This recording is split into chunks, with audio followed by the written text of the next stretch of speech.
আরেকটা সময় সংকুচিত হয়ে আসার ব্যাখ্যা। তো আমাদের কাছে কিন্তু সময়ের পরিমাপের সঠিক একটা পদ্ধতি ঠিকই আছে, যে গ্রাম বা শহর যেখানেই হোক না কেন ঘড়ির হিসাবে কিন্তু সময় একই। কিন্তু এই পার্থক্যটা এরপরে আমরা কিভাবে অনুভব করতে পারি, এর কারণ হচ্ছে যে আল্লাহ আলম, যে আলেমদের একটা মত হচ্ছে যেটা হচ্ছে আসলে সময়ে বরকত না থাকার কারণে আমরা এটা অনুভব করি। যে শহরের এলাকায় দেখা যায় সময়ের বরকত থাকে না, সারাদিন সবাই ব্যস্ত, কিন্তু গ্রাম অঞ্চলে সেখানে অনেক সময়ের বরকত থাকে এবং মানুষ আস্তে ধীরে সব কাজই শেষ করতে পারে। দ্বিতীয়ত আরেকটা মত হচ্ছে যে কিছু আলেমগণ বলেন যে এই সময় সংকুচিত হয়ে আসার বিষয়টা ঘটবে যখন জীবন অনেক বেশি আরামায়েশপূর্ণ হয়ে যাবে। ইমাম আল মাহদির সময় ঘটনাটা ঘটবে। মানুষের জীবন তখন এত বিলাসিতা পরিপূর্ণ থাকবে যে মনে হবে সময় অতি দ্রুত চলে যাবে। যখন কেউ সুখের মধ্যে থাকে বা আরামের অবস্থার মধ্যে থাকে, বিলাসপূর্ণ অবস্থায় থাকে, তখন সে মনে করে যে সাধারণ সময়ের চাইতে এই সুখের সময়টা অতি দ্রুত চলে যাচ্ছে।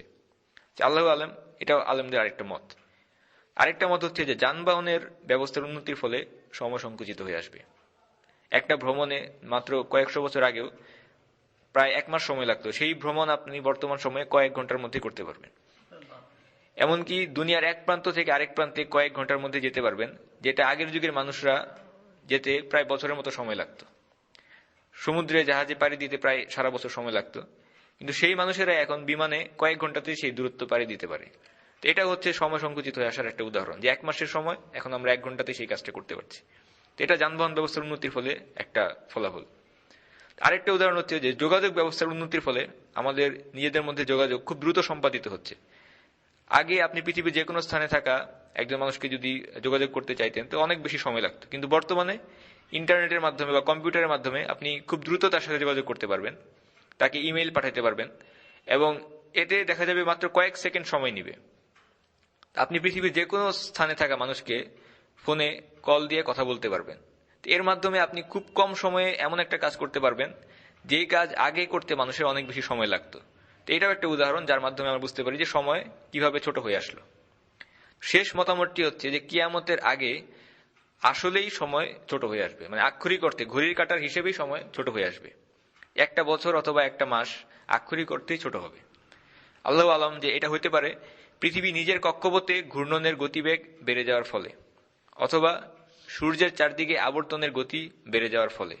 এটা মনে করার কোনো কারণ নেই যে এইসব গতি অপরিবর্তনীয়। এই বিশ্বজগৎ পরিবর্তনশীল এবং এটা উত্তরোত্তর বৃদ্ধি পাচ্ছে, এবং বিশ্বজগৎ কিভাবে ধ্বংস হবে সেটা নিয়ে বিজ্ঞানীদের মধ্যে অনেক থিওরি বিদ্যমান। তো এর মধ্যে সবচেয়ে জনপ্রিয় একটা থিওরি হচ্ছে বিগ ব্যাং থিওরি, এবং এই থিওরি অনুসারে বলা হয় যে একটা অতি বিস্ফোরণের ফলে এই সমস্ত বিশ্বজগতের সৃষ্টি জন্ম, এবং এর পরবর্তীতে ধীরে ধীরে এই বিশ্বজগৎ শুধু আরো বড় হচ্ছে, বিস্তৃত হচ্ছে। এভাবেই একদিন সব বিপরীতভাবে চুপসে যাবে এবং এই বিশ্বজগতের মৃত্যু ঘটবে। আল্লাহ কুরআনে বলেছেন যে সূর্য পৃথিবীর নিকটে আসবে, তারাগুলো সব খসে পড়বে, চাঁদ খসে পড়বে। তো বিজ্ঞানীদের এই মতটা এখনো থিওরি, এটাকে আমরা কুরআনে তাফসীর করতে ব্যবহার করতে পারি না। তো এইসব আয়াত হচ্ছে যে কিয়ামত নিয়ে। তো সময়ের সংকোচন হতে পারে, যে বছর খুব দ্রুত গড়াতে পারে, এবং আমরা বলছিলাম যে আক্ষরিক অর্থেই সময় ছোট হয়ে আসতে পারে, অর্থাৎ 365 দিনের কম সময়েও একটা বছর শেষ হয়ে আসতে পারে।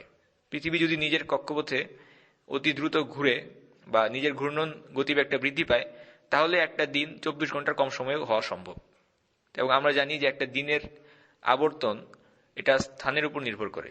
যেমন আমরা যদি চাঁদে থাকি তাহলে সেখানে দিনের হিসাব ভিন্ন, বা অন্য গ্রহ যেগুলো, যেমন বুধ গ্রহে একটা দিন কিন্তু একটা বছরের সমান।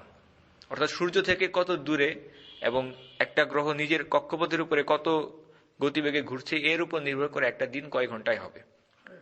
তো এর কারণে সময় আক্ষরিকভাবেও সংকুচিত হয়ে আসতে পারে। তো এটা হচ্ছে হাদিস সম্পর্কে আলেমদের অভিমত। পরবর্তী 21 নম্বর আলামত হচ্ছে যে বাজারগুলো খুব নিকটে হবে, বাজারের নিকটবর্তিতা। আবু হুরায়রা থেকে বর্ণিত, রাসূলুল্লাহ সাল্লাল্লাহু আলাইহি ওয়াসাল্লাম বলেন, কিয়ামতের আগমনের অন্যতম একটা আলামত হচ্ছে বাজার সমূহ পরস্পরের খুব নিকটে কাছাকাছি হবে। সুবহানাল্লাহ, এটি ইতিমধ্যেই হয়ে গেছে। আগে প্রত্যেক মহল্লার জন্য 2-1টা করে দোকান থাকতো, আর সমস্ত শহরের জন্য একটা কেন্দ্রীয় বড় বাজার থাকতো। তো সেটাও থাকতো মূলত শহরের কেন্দ্রের দিকে, তাদের একটা বাজার থাকতো, আর দৈনন্দিন কেনাকাটার জন্য ছোট ছোট দোকান থাকতো বিভিন্ন মহল্লার আশেপাশে। এখন দেখা যায় সমস্ত মহল্লার আশেপাশেই বড় বড় শপিং মল থাকে, আর বিশাল বাজার চতুর্দিকে। উদাহরণস্বরূপ ইয়েমেনে এক শহরের বাজার থাকতো সুক আল খামিস নামে, অন্য শহরের বাজার থাকতো সুক আল রাবুয়া, সুক আল জুমা। অর্থাৎ সুক আল খামিস অর্থ বৃহস্পতিবারের বাজার, কারণ এই বাজার শুধু বৃহস্পতিবারই বসত। এটাই ছিল তাদের কেন্দ্রীয় বাজার। এই শহরের বাজার ছিল সপ্তাহে একদিন। কৃষকরা খাদ্যশস্য নিয়ে আসতো, বিক্রি করত সপ্তাহে একবার, এর বেশি না। তো সেটাই ছিল শহরের প্রধান এবং একক বাজার। এখন এইসব বাজার প্রতিদিন খোলা থাকে। প্রতিদিন নতুন নতুন বিল্ডিং স্থাপনা গড়ে উঠছে এইসব বাজারকে ঘিরে। বিশাল বিশাল আমেরিকান স্টাইলের সুপারস্টোর গড়ে উঠছে। আর এই সবগুলোই বর্তমান মুসলিম বিশ্বেও হচ্ছে। আগে, অর্থাৎ আগে বলতে খুব বেশি সময় আগে না, আমরা মাত্র কয়েকশো বছর আগের কথাও বলছি না, 20 কিংবা 30 বছর আগের কথা আমরা বলছি, তখন চারদিকে এত বেশি বাজারের ছড়াছড়ি ছিল না। আর বর্তমান সময়ে চতুর্দিকে এই বাজারের ছড়াছড়ি।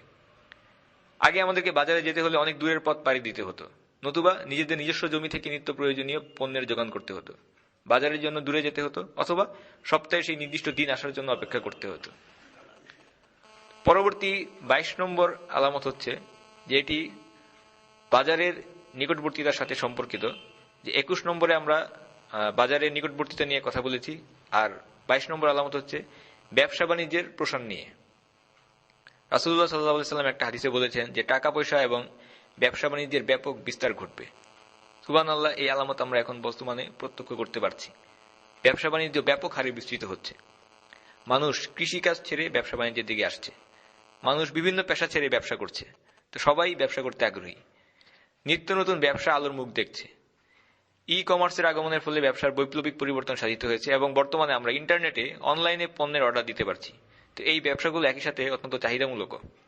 এবং বর্তমানে আমরা এটাও দেখতে পাই যে যেখানে স্বামীর ব্যবসা করার কথা এবং স্ত্রীর ঘরে সন্তান লালন পালন করা বা সামাল দেওয়ার কথা, সেখানে স্বামী স্ত্রী উভয়ই ব্যবসা করছে। পারিবারিক ব্যবসা ইদানিং অত্যধিক হারে দেখা যাচ্ছে যে স্বামী স্ত্রী উভয়ই সেটার মালিক, অধিকর্তা, এবং উভয়ে সমান তালে শ্রম দিচ্ছে। এখন মা বাবা উভয়ই একসাথে ব্যবসা করছে অথবা চাকরি করছে, এবং বাচ্চাদেরকে তারা ডে কেয়ার সেন্টারে রাখছে। বাচ্চারা এর ফলে তাদের প্রাপ্য হক থেকে বঞ্চিত হচ্ছে। মায়ের পরিবর্তে কাজের লোক অথবা কর্মচারীর হাতে তারা মানুষ হচ্ছে। রাসূলুল্লাহ সাল্লাল্লাহু আলাইহি ওয়াসাল্লাম বলেছেন যে মুসনাদে আহমদ থেকে বর্ণিত, ব্যবসা বাণিজ্যের এমন পর্যায়ের বিস্তার হবে যে স্ত্রী তার স্বামীকে ব্যবসায় সাহায্য করবে। আমরা রাস্তাঘাটে বিভিন্ন দোকানের নাম দেখি যে অমুক তমুক ভাই ভাই স্টোর, ভাই ভাই এন্টারপ্রাইজ ইত্যাদি। আর বর্তমানে আমরা যেন দেখতে পাচ্ছি যে মা বাবা স্টোর। তো সুবহানাল্লাহ, এটা কিভাবে মঙ্গলজনক হতে পারে? আমরা আসলে ব্যবসা নিয়ে চিন্তিত, দারিদ্রতা নিয়ে চিন্তিত, কিন্তু রাসূলুল্লাহ সাল্লাল্লাহু আলাইহি ওয়াসাল্লাম বলেছেন যে আল্লাহর শপথ, আমি তোমাদের মধ্যে দারিদ্রতা নিয়ে চিন্তিত নই, আমার উদ্বেগ তোমাদের প্রাচুর্যতা নিয়ে। কারণ এর ফলে তোমরা দুনিয়াবী বিষয় নিয়ে প্রতিযোগিতা শুরু করবে, যেভাবে আগের লোকেরা করত। আর এটি তোমাদেরকে সেভাবেই ধ্বংস করে দিবে যেভাবে আগের লোকদেরকেও ধ্বংস করে দিয়েছিল। দারিদ্র নয়, দুনিয়াবী বিষয়ের প্রতিযোগিতায় ধ্বংস টেনে নিয়ে আসে। আর যেভাবে এটা পূর্ববর্তী লোকদেরকে ধ্বংস টেনে নিয়ে এসেছিল, রাসূলুল্লাহ সাল্লাল্লাহু আলাইহি ওয়াসাল্লাম বলেছেন যে এটাই হচ্ছে উনার উদ্বেগের কারণ। কারণ রাসূলুল্লাহ সাল্লাল্লাহু আলাইহি ওয়াসাল্লাম জানতেন দারিদ্র এই উম্মার জন্য বড় কোনো সমস্যা হবে না। এই উম্মাকে আল্লাহ সুবহানাহু ওয়া তাআলা অনেক বরকত দান করেছেন এবং এর অনেক সম্পদ, রিসোর্স বিদ্যমান। যেখানেই এই মুসলিম উম্মার মধ্যে দারিদ্রতা পরিলক্ষিত হয়েছে, এর কারণ এই নয় যে সম্পদের বা রিসোর্সের অভাব। এর মূল কারণ হচ্ছে সম্পদের অসম বন্টন, সম্পদের যথা ইচ্ছা ব্যবহার, এবং এটাই হচ্ছে মূল সমস্যা।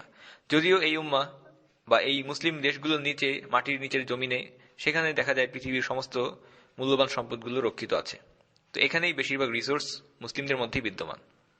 তো পরবর্তী 23 নম্বর আলামত হচ্ছে কিয়ামতের, যে শিরক আবার ফিরে আসবে, মূর্তি পূজা ফিরে আসবে, মুসলিম উম্মার মধ্যে শিরকের আগমন। রাসূলুল্লাহ সাল্লাল্লাহু আলাইহি ওয়াসাল্লাম বলেছেন কিয়ামতের একটা অন্যতম আলামত হচ্ছে এই উম্মার মধ্যে কিছু গোত্র মুশরিকদের অনুসরণ শুরু করবে এবং কিছু কিছু গোত্র মূর্তি পূজাও শুরু করবে, অর্থাৎ পৌত্তলিকতা। আর এদের মধ্যে বেশ কিছু ইতিমধ্যেই শুরু হয়ে গেছে। আল্লাহু আলম, বেশ কিছু হয়তো বাকি রয়ে গেছে, কিন্তু পৌত্তলিকতা বেশ জোরে সোরেই শুরু হয়ে গেছে। মৃত মানুষের কাছে, কবরের কাছে মানত করা, কবর পূজা, মাজার পূজা, পীর পূজা, এগুলো চলছে। এমনকি বিভিন্ন দিবসের নাম করে পাথর, মিনার আর আগুনের পূজাও মুসলিমদের মধ্যে চলছে। 24 নম্বর আলামত হচ্ছে ভূমিকম্প বা জালজালা।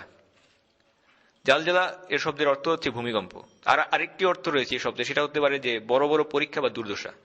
রাসূলুল্লাহ সাল্লাল্লাহু আলাইহি ওয়াসাল্লাম বুখারীর একটি হাদিসে বলেছেন কিয়ামতের একটি আলামত হচ্ছে যে নিয়মিত ভূমিকম্প হবে। মুসনাদে আহমদ থেকে বর্ণিত অন্য হাদিসে রাসূলুল্লাহ সাল্লাল্লাহু আলাইহি ওয়াসাল্লাম বলেছেন, হে ইবনে হাওয়ালা, তুমি যদি দেখো খিলাফত পবিত্র ভূমি অর্থাৎ জেরুজালেমের দিকে এগিয়ে যাচ্ছে, তখন ভূমিকম্প, দুর্যোগ সহ বিভিন্ন বড় বড় বিষয় সংঘটিত হচ্ছে, তবে জেনে রেখো কিয়ামতের সাথে তখনকার মানুষের ঠিক ততটুকু পার্থক্য থাকবে যতটুকু তোমার আর আমার হাতের মধ্যে বিদ্যমান। এখন রাসূল সাল্লাল্লাহু আলাইহি ওয়াসাল্লাম বলছেন যে তুমি যদি দেখো খিলাফত পবিত্র ভূমির দিকে অর্থাৎ জেরুজালেমের দিকে এগিয়ে যাচ্ছে, এই কথার অর্থ কি? আল্লাহু আলম, এটা হয়তো সামনের কোন একটি সময়কে নির্দেশ করছে যখন খিলাফতের কেন্দ্র হবে পবিত্র ভূমিতে। কারণ সেখানে মাহদী ও ঈসা ইবনে মারিয়াম আলাইহিস সালাম থাকবেন এবং সেটা হবে শান্তি ও নিরাপত্তার একটা সময়। এবং এরপর ভয়ঙ্কর সব দুর্যোগ সংঘটিত হওয়া শুরু